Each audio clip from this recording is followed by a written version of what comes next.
You open your eyes and the world rushes in. The light from the window hits the carpet, the hum of the refrigerator vibrates through the floor, and the weight of the day begins to settle on your chest. But something is missing. Just seconds ago, you were somewhere else. You were in a city made of glass, or you were speaking to a person who has been dead for 20 years, or perhaps you were simply running from a shadow that had no face. The details were crystalline. The emotions were visceral. You could feel the wind.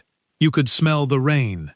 But as you reach for the memory, it dissolves like smoke in a gale. You grasp at a thread, a single image of a red door, or a silver key, and then even that vanishes. By the time you reach for your phone, 90% of the narrative has been purged from your hard drive. Within 10 minutes, the entire experience is an empty file. You are left with a vague, haunting sensation that something important just happened, but the record has been shredded. This is not a glitch in the human machine. This is not a failure of your intellect or a symptom of a wandering mind. It is a calculated, systemic, and highly efficient institutional deletion. We are living in a biological house, where the security system is programmed to erase the tapes every single morning at dawn. The question isn't why we forget. The question is, what is the brain trying to hide from itself?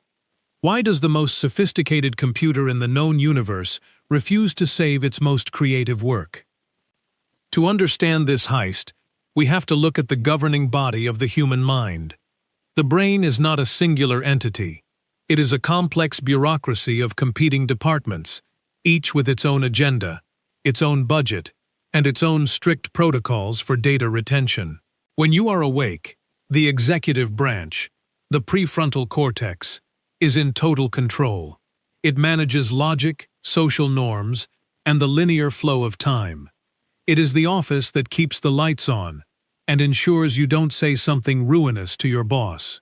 But when you slide into REM sleep, the rapid eye movement stage where dreams are manufactured, the executive branch effectively goes on strike. It shuts down. The lights in the front office go dark. This is why dreams are so bizarre, so illogical, and so free from the constraints of physics or morality. Without the executive branch to police the narrative, the creative department in the amygdala and the visual cortex goes wild. They start pulling files from the deep archives, mixing memories of your third-grade teacher with the plot of a movie you saw last week, and the anxiety you feel about your mortgage. It is a chaotic, high-definition production. But here is the catch. While the creative department is producing this masterpiece, the recording office, the hippocampus, is being told to stand down. In the hierarchy of the brain, the hippocampus is the chief financial officer of memory.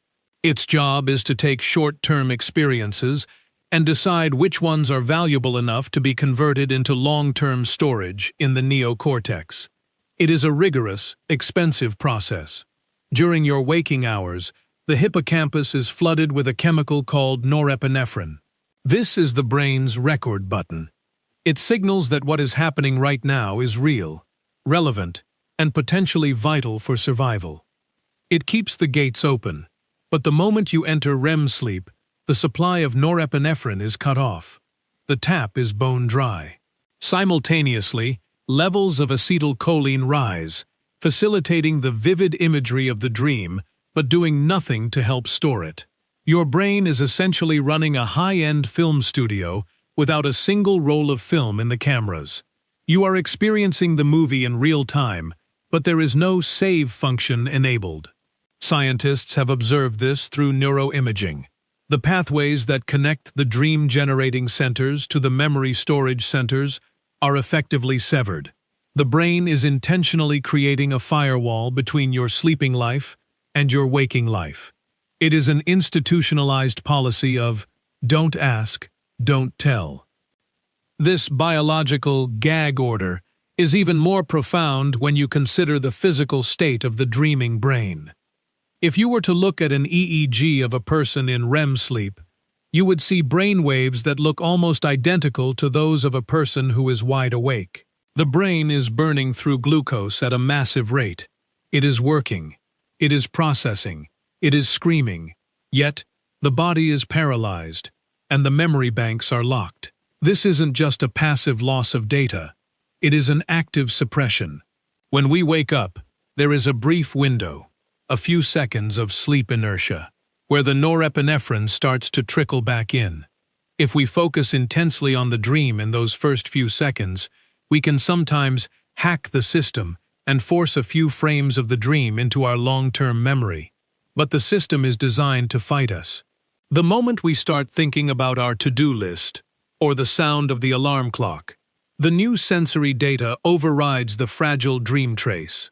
The central office reasserts control, looks at the unsanctioned dream data, and marks it for immediate disposal.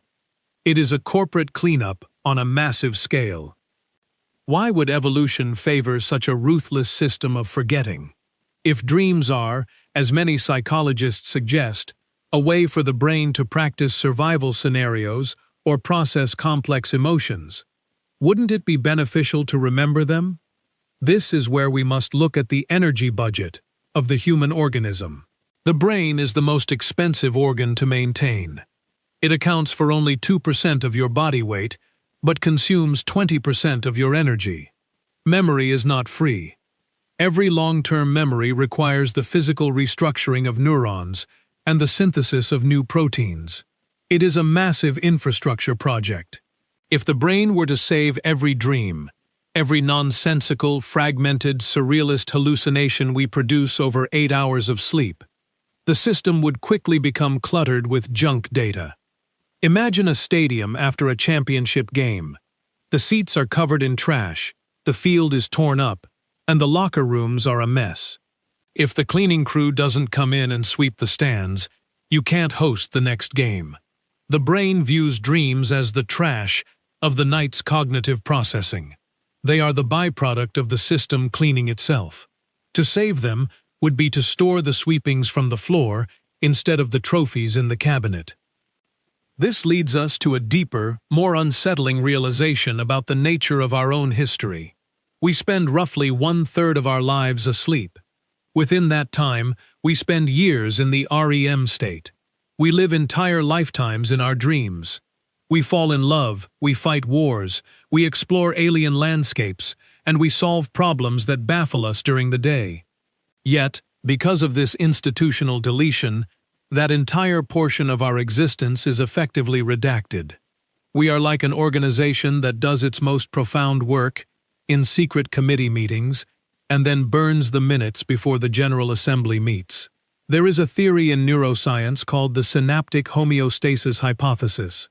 It suggests that the primary purpose of sleep is to downscale the strength of the connections in our brain. During the day, we learn so much and form so many new connections that our synapses become saturated. If this continued indefinitely, our brains would literally run out of space and energy. Sleep is the reset button. It is the process of weakening the unimportant connections so that the important ones can stand out. In this model, dreaming is the sound of the system being calibrated. The dream is the noise generated as the brain decides what to throw away. You forget the dream because the dream is the act of forgetting. This wasn't a series of isolated mistakes. It was exactly how the system was designed to work. The brain isn't failing to remember. It is succeeding at forgetting. It is a protective measure. If we remembered our dreams with the same clarity and tagging as our waking memories, we would eventually lose the ability to distinguish between the two. We would suffer from a biological form of source confusion.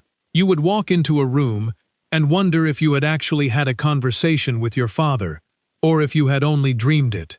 The boundary between the self and the shadow self would dissolve. To maintain a coherent identity in the physical world, the brain must prioritize the data that keeps us alive, where the food is, who our enemies are, how to drive a car. The dream world is a sandbox, a simulation, where the rules don't apply. If the sandbox data started leaking into the production database, the entire corporate entity of the human personality would collapse. The governing body of the mind has decided that the risk of confusion is far greater than the value of the dream. We are being protected from our own imagination by a cold chemical sensor. But there is a specific sadness in this efficiency.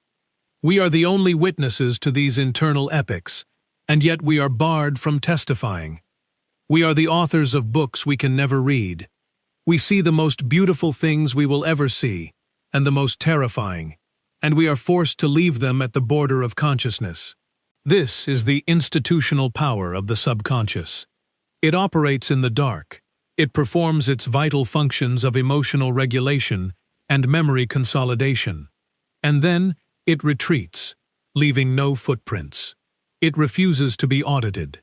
It refuses to be managed. It is the ultimate shadow government of the human experience. When you wake up and feel that pang of loss, you are feeling the friction between your desire to know yourself and your brain's requirement to function. You are a victim of a very old, very successful evolutionary strategy. The brain has decided that your survival in the waking world is worth the total erasure of your sleeping life. It is a trade-off we make every single night. Consider the quiet question that remains when the science is laid bare. If we are the sum of our experiences, and yet we lose a third of those experiences to the void, are we ever truly whole? We walk around with a massive black site in our own minds, a place where we spend hours every night, but for which we have no security clearance. We are strangers to our own deepest thoughts.